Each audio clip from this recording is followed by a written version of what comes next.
Il est 10 h, ce mercredi le 27 mai. Je profite pour sortir pendant qu'il ne fait pas encore trop chaud. Et comme j'ai dit, je suis très attentif à ce que je vois, à ce que j'entends. Et là, les changements de température, ça fait beaucoup de mal. Moi le premier. Ce qui fait que j'ai envie de réagir. Alors je fais pas plus mal au point que quelqu'un d'autre. Mais globalement, la moyenne, quand j'écoute les gens autour de moi, c'est compliqué. Là, ce matin, par rapport à hier, à la même heure, j'ai perdu 1,5 kg. Je ne sais pas trop ce que j'ai perdu. Est-ce que ça s'est fait sur plusieurs jours et j'ai perdu d'un coup? Est-ce que c'est de l'eau? Sachant que j'ai bu hier beaucoup plus que je n'ai transpiré. Enfin, 1,5 kg d'un coup, ça fait bizarre. Mais bon, bref. Donc oui, je suis fatigué avec cette chaleur. Je suis pas mourant, mais je suis fatigué. J'ai 8 kilos en trop.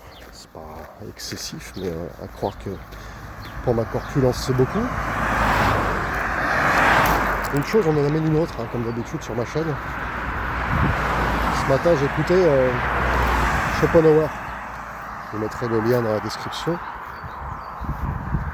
Je trouve ça tout à fait intéressant.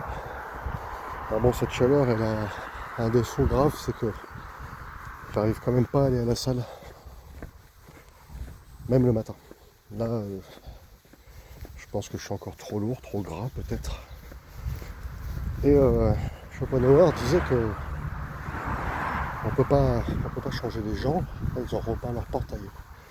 On peut pas changer les gens. Oui, ça sent la peinture. On peut pas changer les gens, on peut pas changer. Pourtant, il y a du vent et tout. On peut pas les inviter à la réflexion. Globalement, les gens sont bêtes, etc. Bon. Je suis pas forcément d'accord avec tout ça. Très honnêtement, je suis pas forcément d'accord avec tout ça. Alors de but en blanc, si tu prends maintenant, comme ça, au pied de la lettre, que tu interroges les gens sur des sujets machin, oui, ils vont répondre parce qu'ils ont entendu la télé, parce qu'ils ont... Oui, bien sûr. Tout le monde n'est pas né avec un sens critique, tout le monde n'est pas né avec une capacité oratoire, une capacité de réflexion, une capacité d'analyse, je suis d'accord. Mais je suis convaincu que tout se travaille dans la limite de l'individu. Ça, j'en suis convaincu. Moi-même, ce que je disais à ma femme ce matin, j'étais pas super éclairé jusqu'à 20 ans, quoi. On disait de moi que je me foutais de tout, que je m'intéressais à rien. Ah, c'est fou, hein. C'est fou comment la vie... Là, j'ai un vent frais, c'est agréable. Comment la vie, elle peut basculer. Et il a suffi de 2-3 livres. 2-3 livres qui m'ont... alors maintenant, je me souviens plus, mais à l'époque, avec Des règlements du monde, de Amin Maalouf, il m'avait secoué. Alors, je te dis ça, j'avais 20 ans, donc peut-être qu'il était très moyen comme bouquin, je sais pas trop. Mais à l'époque, pour moi, ça avait été assez révélateur. J'avais pris conscience de beaucoup de choses. Et bon, en soi, la lecture te fait prendre conscience de beaucoup de choses. Ça, c'est... Les gens ne veulent pas s'y mettre, mais voilà, quoi, c'est dommage. Donc, une chose en entraîne une autre. Ce que je suis en train de dire là, la chaleur, tout ça, Schopenhauer, c'est relié en fait, tout est relié. Comme je dis, la vie, c'est pas juste une graine, hein. Il y a de la terre, il y a de l'eau, il y a du vent, il y a de la pluie, oui, voilà. Il faut des conditions. Tiens, tu vois, à une époque, on avait planté des avocats avec mon ex. Elle avait utilisé la méthode allemande, c'est-à-dire je jette par terre et j'écrase avec le talon.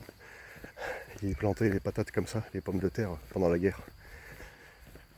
Et moi, j'avais pris soin, j'avais creusé, et puis on a oublié. 1 an plus tard, je vois une magnifique fleur qui sort, à des feuilles, magnifique, vert bleuté et tout. On s'est demandé ce que c'était, on a réfléchi. Il n'y avait pas Google Lens, il n'y avait pas tout ça. En tout cas, je crois pas que ça existait, mais si ça existait, on s'en servait pas. Et puis, je me souviens d'un coup comme ça, je dis putain, c'est les avocats qu'on avait plantés. Et ben, c'est le sien qui a marché, pas le mien. C'est celui qui a été enfoncé à coups de talon. Comme quoi des fois on prend soin des choses pour rien. Je sais pas pourquoi je suis parti là-dessus, mais je suis convaincu, contrairement à Schopenhauer, que les gens, tout le monde peut être invité à s'améliorer grandement, à prendre conscience de beaucoup de choses. Après, il faut avoir conscience aussi que tout est relatif. C'est pas parce que toi, tu as l'impression d'être éveillé, d'être en conscience, de faire ceci ou de cela, que tu es arrivé au bout, loin de là. Moi, j'estime toujours que quand on a une espèce d'ouverture d'esprit comme ça, qu'on comprend qu'on est peut-être au début de la chose. Voilà. C'est un peu comme tu prends une canne à pêche, tu mets ton bouchon un peu de partout et puis d'un coup ça mord. Ça t'a peut-être pris 5 minutes, ça t'a peut-être pris des mois et tu as l'impression d'être un pêcheur. Bah non, c'est le début. Il y a plein de montages, il y a plein de poissons différents, il y a plein de trucs. Voilà. Donc la pensée, la raison, c'est un peu pareil. Quand tu commences à comprendre quelque chose, tu peux estimer que tu es au début. Bon bref. Donc moi je suis pas forcément d'accord avec ce qu'il dit. Sur beaucoup de choses, oui, sur le constat je suis d'accord. Mais sur l'impossibilité des gens à se mettre en route, oui, je suis d'accord que tout le monde n'est pas câblé pour la raison, pour la philosophie, pour tout ce que tu veux. Mais je suis bien placé pour savoir que ça rejoint toutes les vidéos que j'ai pu faire dans le passé. Hein, j'en ai déjà parlé. C'est là, que tu le veuilles ou non, la vie va te forcer.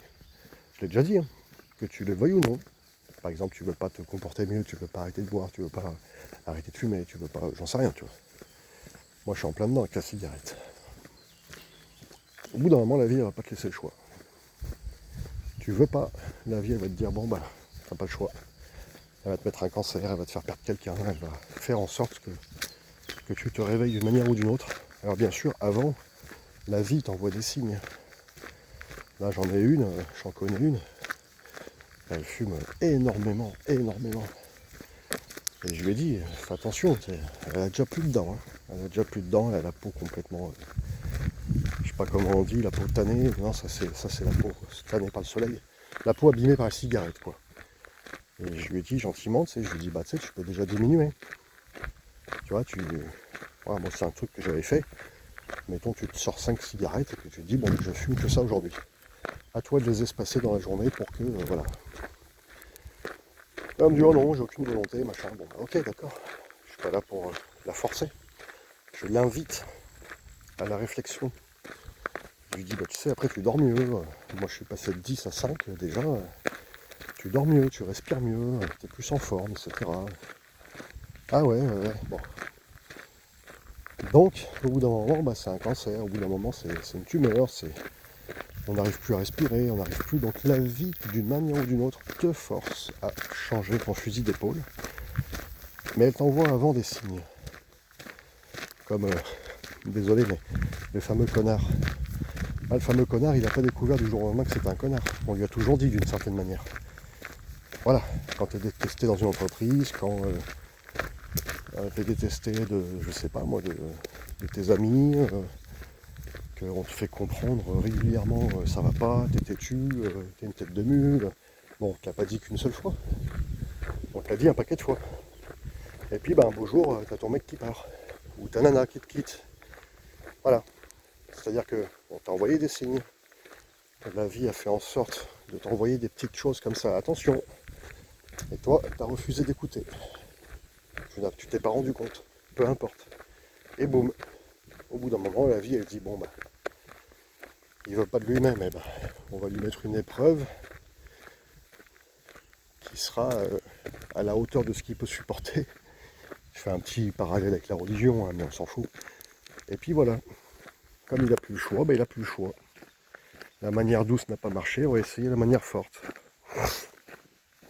Et donc, en écoutant Schopenhauer et puis en observant les gens autour de moi, c'est plus comme il y a 20 ans en arrière. Moi j'ai connu des mecs, hein, même 50 ans, ils faisaient des canicules, non ça va. Non ça va, bon il fait chaud oui mais ça va. Ils transpiraient pas plus que ça. L'hiver ils étaient en t-shirt, Oh, ça va, ouais, il fait frais, ouais. Toi, t'es là avec ta doudoune, ta chapka. C'était pas la majorité, hein, c'était certaines personnes. Alors, certaines personnes qui, bien souvent, ne fumaient pas, buvaient très peu de café, mangeaient bien, équilibré, buvaient très peu d'alcool. Tout est lié, hein. Et là, ce que je vois autour de moi, là, c'est un carnage. C'est énormément de gens qui souffrent terriblement de la chaleur. Moi, je suis entre les deux. Qu'est-ce qui se passe? C'est que les changements climatiques sont radicaux, en fait. Comme... moi, je crois pas au réchauffement climatique global. Je pense que c'est... Enfin, comment dire? Je pense que c'est cyclique. Je pense que c'est des phénomènes naturels. Avec ou sans l'homme, ça aurait été pareil. Bon, je peux me tromper, hein. Et donc, là, on assiste à une espèce de bouleversement où il fait froid, il fait chaud, il fait froid, il fait chaud. Et les organismes, comme ils sont plus aussi résistants qu'avant, bah tu comprends, ils prennent une sacrée claque. Et t'as des gens qui tombent malades au mois de juillet, au mois d'août. Donc je ne fais pas exception, hein. Mais j'ai envie de faire exception. Voilà. Moi, c'est quand je vois ça, je souffre pas autant que les autres, mais je souffre, mais c'est déjà trop. Je me dis que il n'y a pas vraiment d'âge. Alors oui, 70 ans, 80 ans, bien sûr, mais avant, jusqu'à 60, tu vois, normalement, tu dois avoir la santé pour pouvoir ne pas tomber malade en hiver, pour pouvoir voilà, gérer en fait. Il fait froid, bah ok, ça va, c'est pas la fin du monde. Il fait chaud, c'est pas la fin du monde. Du jour au lendemain, il pleut, du jour au lendemain, il fait une canicule, bah c'est pas grave, tu vois, ça va quoi. Voilà, ça c'est une prise de conscience. J'ai écouté plusieurs médecins ces derniers temps là, qui parlaient d'alimentation, de l'inflammation, maladies chroniques. Enfin, je m'intéresse toujours à ces sujets-là. Et il y a bien un truc qui revient. Si ça peut ça permettre à certains d'entre vous de se rassurer et de s'y mettre, et ben il y a un truc qui fonctionne merveilleusement bien, c'est manger mieux et faire du sport. Ouais, je sais, c'est navrant. Tu te dis, mais t'as pas autre chose à nous dire? Ben non. Pourquoi? C'est le combo parfait en fait. Ça veut pas dire que du jour au lendemain tu manges que de la salade et que tu cours des marathons. C'est pas ça. C'est ce que je fais moi. Je mange mieux. Déjà, je mange le matin. Je mange mieux. J'essaye de tenir. C'est pas tous les jours carré, carré, carré. Là, ces derniers jours, avec les changements de température, avec le fait de partir à la pêche avec les enfants, j'ai mangé des chips, j'ai fait des barbecues, je me suis permis un verre d'alcool, enfin bon voilà, tu vois, c'est pas optimal. Pas au chocolat le matin, oh bah je l'ai ressenti. Déjà j'ai pris 1 kilo, que j'ai reperdu entre temps, mais j'ai pris 1 kilo, je me sentais ballonné, mal foutu, ma femme pareil, elle a fait un écart et tout ce week-end, bah elle se sentait pas bien, tu vois. Il y a un influenceur, un youtubeur qui avait fait l'essai, je sais pas si c'est pas Nassim, qui avait fait l'essai de remanger n'importe comment. Sachant qu'il a une diète stricte, tu vois, c'est son métier. Donc il a essayé de remanger n'importe comment, pizza, machin, s'en foutre, café. Alors non seulement le constat qu'il a fait, c'est que comme il n'y avait plus d'énergie, il n'y avait plus assez de protéines, il n'y avait plus assez de minéraux, tout ça, dans l'alimentation transformée, qu'est-ce qui s'est passé? Bah, il a commencé à boire un café, puis 2. Bah, parce que le corps n'arrive plus à suivre. Donc il faut alimenter artificiellement la machine. Voilà. Et il s'en est rendu compte tout de suite, hein. Je crois qu'il a tenu... je me souviens plus. Peut-être une semaine, je sais plus. Je regarde beaucoup de choses, donc... il est vite revenu à son alimentation normale. Il a dit, c'est pas possible, quoi. Et en fait, tu vois, je viens de faire un lapsus involontaire. Il est revenu à son alimentation normale. Parce que avant l'ère de l'industriel, les pizzas, tout ça, ça n'existait pas. Les pains au chocolat sous emballage, ça n'existait pas. Il y a beaucoup d'aliments, les pâtes, tout ça, nos ancêtres, ils n'y avaient pas. Pas sous cette forme. C'était tout dérivé du naturel. D'une manière ou d'une autre. Donc ils étaient moins malades. Donc je me trompe pas finalement quand je dis qu'il est revenu à une alimentation naturelle. Là ce matin, je me suis fait ma seule cigarette de la journée, un petit café, parce que j'étais mal... Comme j'ai pas fumé hier, en fait, j'ai bien dormi. Et j'étais un peu dans le pâté quoi, ce matin. 7 heures de sommeil d'un coup, ça fait bizarre. 24% de sommeil profond. Bref, ça se rééquilibre, mais au début, t'es un peu chamboulé. Et ensuite, je me suis fait 3 œufs. Et puis du fromage blanc avec des flocons d'avoine. Donc bref, j'ai remis la machine en route. Et ça, c'est quand même beaucoup plus naturel. Donc, simplement remanger correctement. Une des règles d'or, c'est peu ou pas de féculents le soir. Et si possible, une soupe ou des légumes. La soupe, ça passe bien parce que même s'il fait chaud, tu n'es pas obligé de la faire bouillante. Tu peux la faire à température un peu plus que tiède. Ça passe bien parce que ça a du goût. C'est de l'eau. Donc ça s'assimile très facilement. Ah, il fait chaud. Je n'avais pas mis ce t-shirt depuis longtemps, il me boudine. Mes bras, tiens, c'est complètement compressé. On a 8 kilos quoi.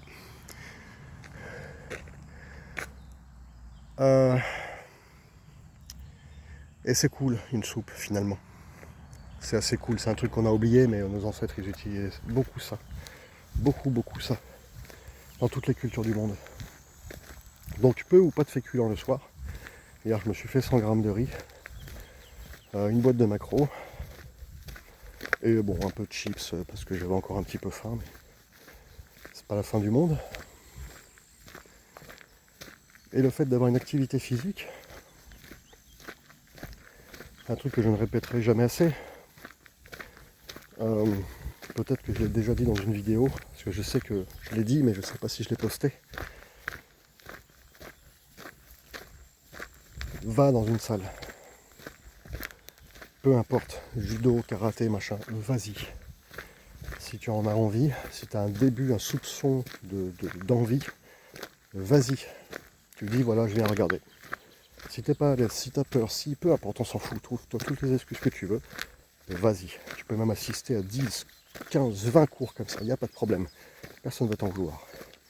Tu vas dans la salle, tu t'assois sur le banc et tu regardes ce qui se passe. Tu t'imprègnes, tu poses des questions. Il n'y a pas de problème.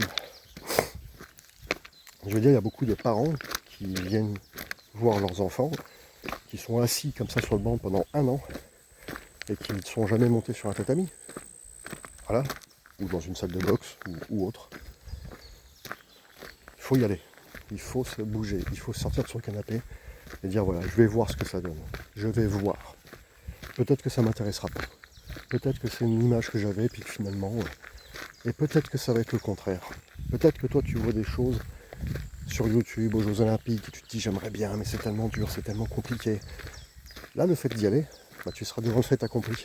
Tu verras les échauffements, tu verras la rigolade, parce qu'en général, j'y ai fait, j'ai été dans plusieurs clubs, il y a toujours une bonne ambiance, il y a toujours le prof qui raconte des conneries, c'est bon enfant, et puis voilà.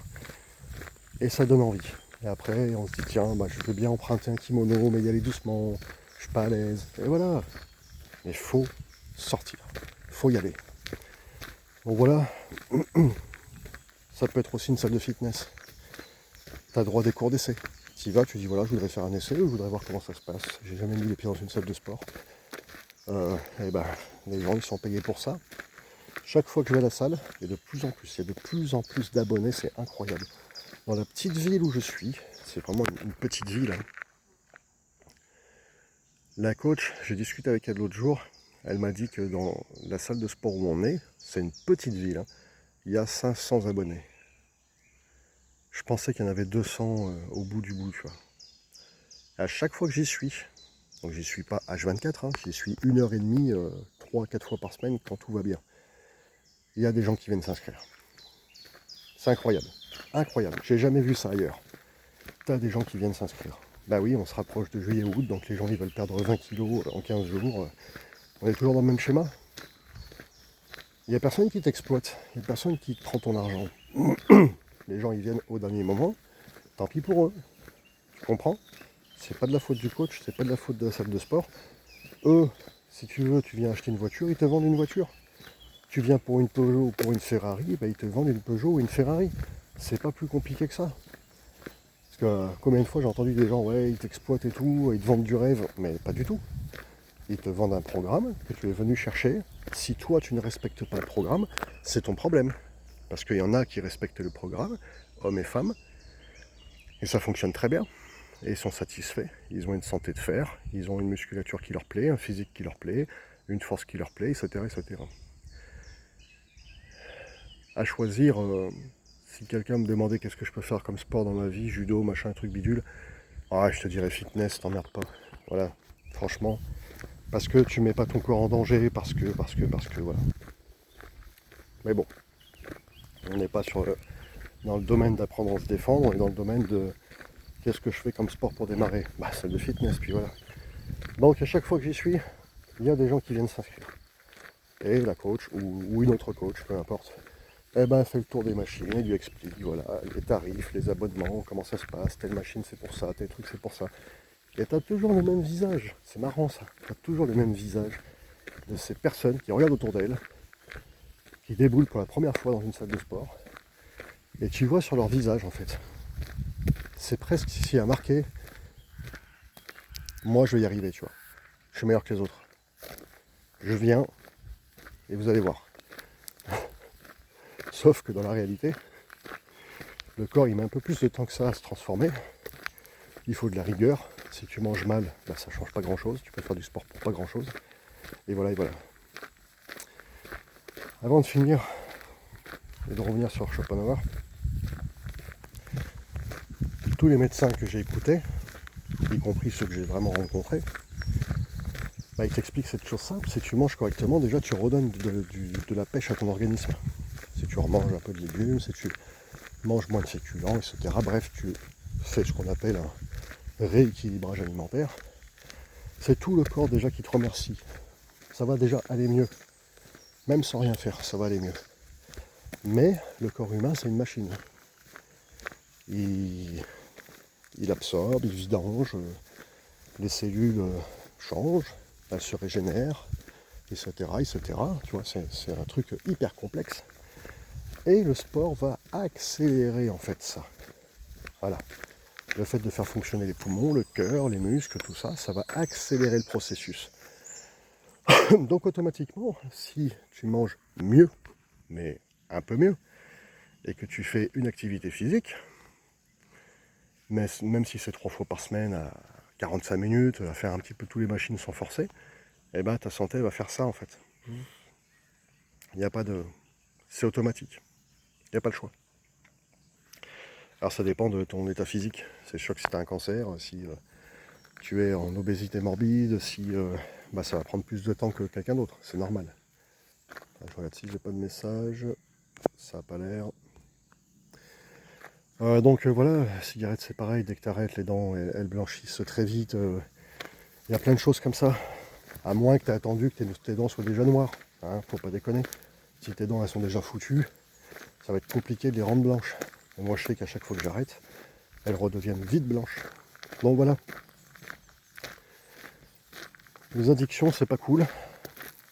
Quand tu en prends conscience, même si c'est du café, même si c'est pas grand chose, il y a plein d'orties là, pour me faire une soupe. Et pour répondre à Schopenhauer,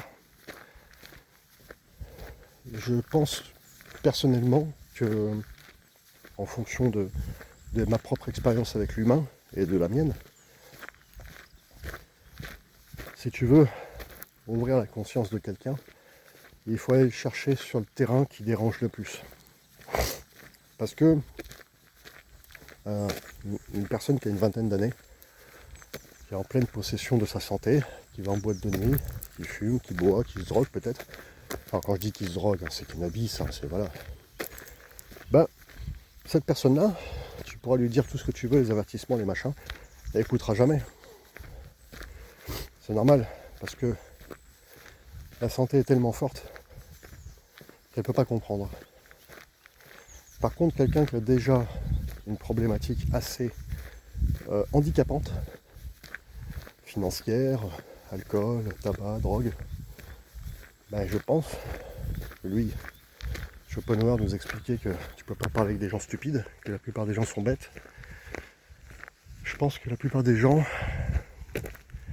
effectivement, ne sont pas faits pour être des penseurs, des philosophes, on est d'accord, mais de là à ce qu'ils soient incapables d'entendre quoi que ce soit, je trouve ça un peu excessif. C'était peut-être le cas de son époque. Il y a ça aussi. Il faut remettre les choses dans le contexte. Aujourd'hui, on peut dire ce qu'on veut. Avec les réseaux sociaux, TikTok, tout ça, on voit ce qui se passe de partout dans le monde. Et mine de rien, ça crée quand même une certaine ouverture d'esprit. Parce que quand toi, tu es content de faire 3 jongles et que tu tombes sur Ronaldinho ou peu importe le footballeur ou footballeuse qui te fait des trucs pas possibles, du freestyle, bah tu te rends compte de la réalité, tu te dis mais en fait je vois rien quoi. Alors que tu étais là en train de montrer à tes enfants, regarde papa, tu vois, regarde il sait faire 3 jongles, il sait le bloquer sur la nuque. Ouais, bon, ton gosse il dit regarde papa, t'as vu c'est incroyable. Ah oui. Ça, la pêche, la chasse, tout ce que tu veux, tous les domaines, l'automobile, le plastique, tout. Quand tu vois ce qui se passe sur les réseaux sociaux, les gens sont... Ah ouais, alors j'en ai appris une hier. Les études sont... Les chiffres sont tombés. Les Français, je dis bien les Français, consomment à peu près 35 heures de réseaux sociaux par semaine. Ah, j'y croyais pas quand je l'ai entendu. Je me suis dit, c'est pas possible. Donc en gros, ils passent autant de temps au travail que sur leurs réseaux sociaux, que sur leur téléphone. Et après, ils te disent, je sais pas comment tu fais pour avoir le temps de faire tout ça. Ah bah si t'enlèves 35 heures déjà, t'as du temps. Hein. Même si tu coupes la poire en deux, tu vois. 35 divisé par 2, bah il te reste la moitié pour faire des choses dans ta vie. Voilà. C'est violent. Là, je suis bien à l'ombre. Petite sortie comme ça matinale avant d'aller au travail où je vais crever de chaud. Là, j'entends les oiseaux, tout ça, c'est agréable. T'es pas à l'abri de voir un chevreuil qui passe. Oh, je dégouline, hein. Je suis trempé. Hier, j'avais un ruisseau dans le dos entre les omoplates. Donc, les gens sont tous des imbéciles. J'ai un peu de mal avec ça. Qu'ils soient formatés, qu'ils soient de but en blanc, pas forcément aptes à réfléchir d'eux-mêmes. Oui, ça, je veux bien l'entendre. Ça, ma propre expérience me dit que oui, ils n'ont pas forcément comment dirais-je, je cherche mes mots, ils n'ont pas forcément ah punaise, la force de travail d'aller chercher en eux, d'aller chercher des informations, d'aller chercher du mieux pour eux. Ça c'est vrai. D'ailleurs, par rapport à cette vidéo de Schopenhauer, bah, sachez messieurs dames que si vous êtes sur ma chaîne, vous faites déjà partie des gens qui sont curieux, des gens qui aiment chercher, savoir, qui aiment faire mieux. Donc vous faites partie finalement d'une petite élite qui sort du lot. C'est déjà encourageant, c'est déjà sympa. Voilà. Donc oui, les gens n'ont pas forcément la force de faire mieux, ils préfèrent suivre le troupeau, c'est une chose. Mais si on va chercher dans leurs problématiques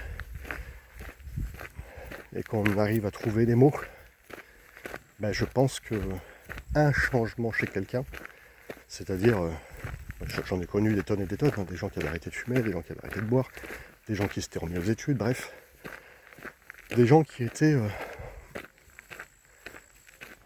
moutons parmi les moutons, j'aime pas trop dire ça, mais c'était pour qu'on comprenne. Et du jour au lendemain, il y a eu un seul truc qui les a poussés à changer, à voir les choses d'une autre manière. Et ce petit truc-là, eh ben, les a invités à ouvrir leur esprit et aller chercher beaucoup plus d'informations dans beaucoup plus de domaines. Bah, exemple concret, le sport. Si toi, qu'on n'a jamais fait derrière ton écran, qui m'écoute, tu te dis, allez, j'en ai marre, il a raison, Louis Rivière, alias le barbare philosophe, je m'y mets, Demain je m'inscris, demain j'y vais, je pose des questions. Tant pis si je paye 35 € par mois, mais j'essaye. J'y vais doucement. Je respecte le fait que j'ai jamais fait ça avant.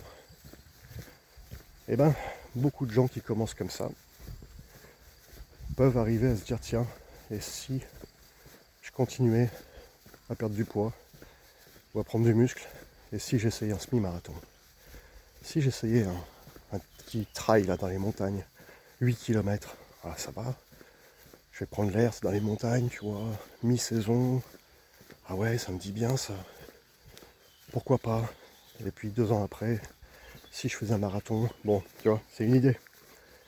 Il y a des gens qui ont commencé la muscu, ils ont découvert qu'ils avaient de la force. Et ben, ils ont fait des performances en compétition, à soulever des grosses barres, tout ça. Bon bref, tu vois, c'est un petit changement chez quelqu'un. Et je pense qu'il faut aller chercher là où il y a le plus d'inconfort.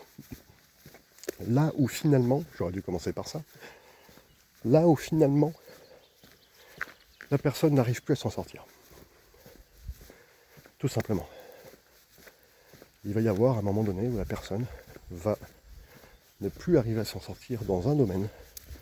Elle va probablement chercher à appeler au secours ou ça va être tellement visible que tu vas pouvoir rentrer dedans, t'engouffrer et avec la suggestion, bah, peut-être que tu pourrais, peut-être que tu n'avais pas vu les choses comme ça, peut-être que... Moi, j'ai ma marraine qui est spécialiste.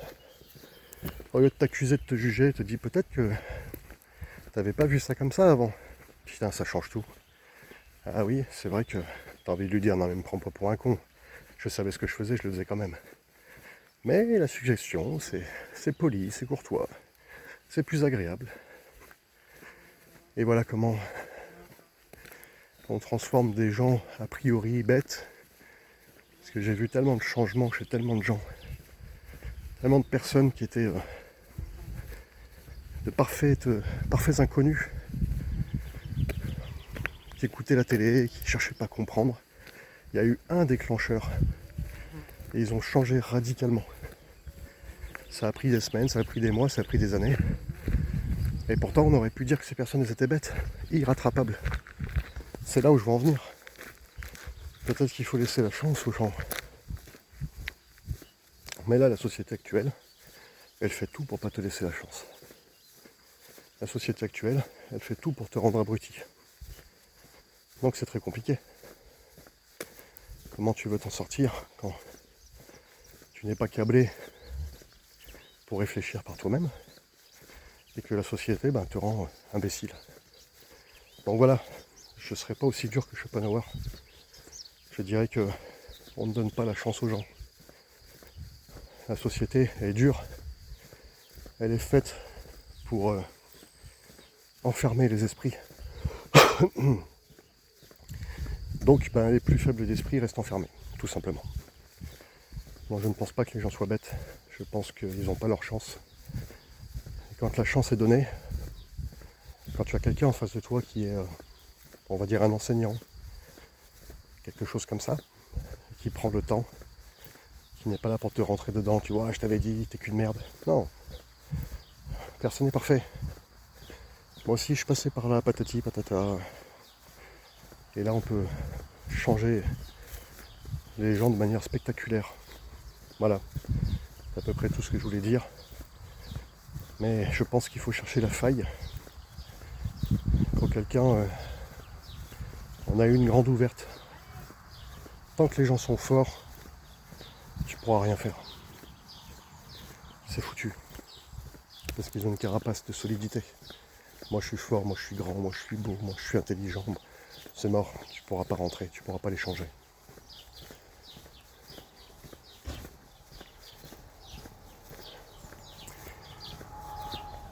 Je regardais s'il n'y avait pas de voisin dehors. Donc voilà. Ma petite expérience de vie me dit que j'ai raison, mais c'est pas le propos. Le propos c'est de comprendre. J'ai énormément aimé la pensée de Schopenhauer. Il dit beaucoup de choses vraies, mais là-dessus je pense qu'il avait tort. Beaucoup de gens sont bêtes, c'est ce qu'on appelle la masse. Oui, je suis d'accord. Ils n'ont pas de manière innée la capacité de raisonnement, la capacité de philosopher, tout ça, je suis d'accord. Et de là, à les enfermer et à dire ils ne peuvent pas changer, c'est un peu dur de café, quoi. Moi, là-dessus, j'adhère pas. J'adhère pas. Ouais, petit lézard, courageux. Il sprinte sous mon pied, lui. Donc voilà, il n'y a pas de... faut garder espoir. Vous pouvez aider vous-même, votre mari, votre femme, vos enfants. Quand c'est le moment. Quand c'est le moment. J'ai un exemple que j'ai connu beaucoup quand j'étais gamin. C'était les gens de mon âge qui avaient leur première voiture, qui enlevaient la roue de secours pour mettre un gros caisson, une grosse enceinte, et ils partaient en Espagne, en Italie, bref, ils partaient en vacances avec leurs copines, et ils mettaient le son à fond, bam, bam, bam, bam. Ok. Et ben, les rares fois où ça arrivait qu'ils crevaient sur l'autoroute, t'as compris quoi. Alors que bien sûr, les parents avaient dit, surtout ne fais pas ça, mais il n'y a pas de raison que je crève, moi je suis roulé, voilà. Bon, quand t'es jeune, t'es meilleur que les autres, je l'ai dit. T'es grand, t'es beau, t'es fort, t'es ci, t'es là. Donc, la jeunesse, c'est la puissance. Et quand t'es puissant, il peut rien t'arriver. C'est normal. Donc, au lieu d'arriver sur les lieux du crime en insultant son gamin, je t'avais dit, t'es vraiment un connard.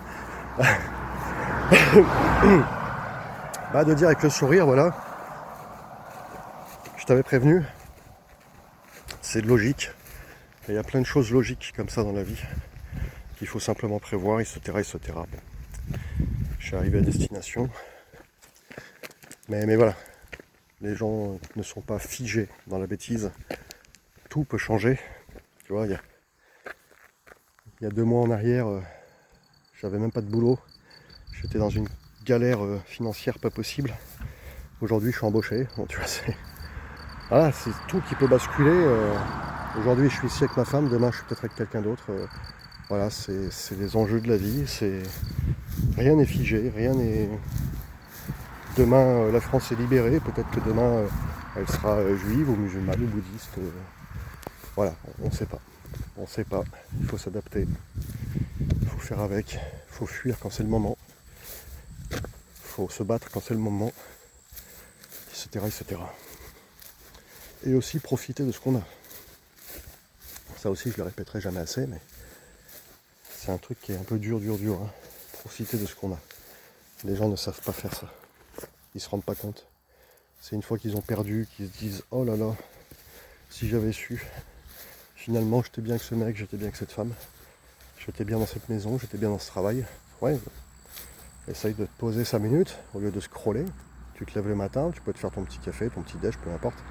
Et tu peux prendre 5 minutes avant de te mettre sur ton téléphone. Fermer un peu les yeux, respirer un peu profondément et te dire qu'est-ce que j'ai pas aujourd'hui, tu vois. Comment allait ma vie? Est-ce que c'est de la merde? Est-ce qu'elle est géniale? Est-ce que je suis beau? Est-ce que je suis moche? Est-ce que j'ai un bon boulot? Est-ce que j'ai une femme? Est-ce que j'ai un mari? Tu vois, c'est pas compliqué, il n'y a pas besoin de 10 ans pour faire ça. Tu te poses, tu fais des grandes respirations, tranquille. Les gens me voient faire ça à la salle, ils me regardent avec des gros yeux comme ça, ils comprennent pas. Il n'y a que les coachs qui me regardent et qui me font un petit sourire parce que eux ils savent. Et c'est surtout en fin de séance, tu vois. Je finis ma séance, je vais faire des étirements et ça ressemble à ça. Je vide complètement.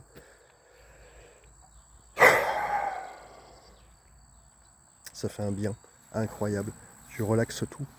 Et tu vois, rien qu'en faisant deux expirations, là, tu vois, je me sens déjà zen. Déjà. J'ai l'impression que j'ai même pas marché, que j'ai même pas fait un tour sur le soleil. Bon voilà. Prise de conscience, c'est important. Il faut se redonner les moyens.